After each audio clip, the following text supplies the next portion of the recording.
Hi Mama, welcome back. Today, I'll guide you through how to use a breast pump safely and comfortably. Before you begin, wash your hands with soap and water.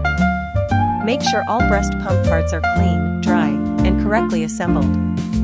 Find a quiet, comfortable place to sit. Relax your shoulders and take a few deep breaths. Feeling calm can help milk flow more easily. Position the breast shield over your breast so it fits comfortably and centers the nipple.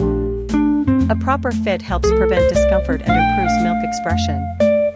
If you're using a manual pump, gently press and release the handle in a slow, steady rhythm. If you're using an electric pump, start with a low suction setting and increase gradually to a level that feels comfortable, not painful. Pump for about 15 to 20 minutes, or until milk flow slows down.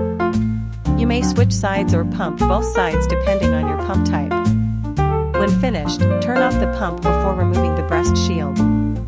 Carefully pour the expressed milk into a clean storage container and label it with the date and time. Disassemble the pump parts and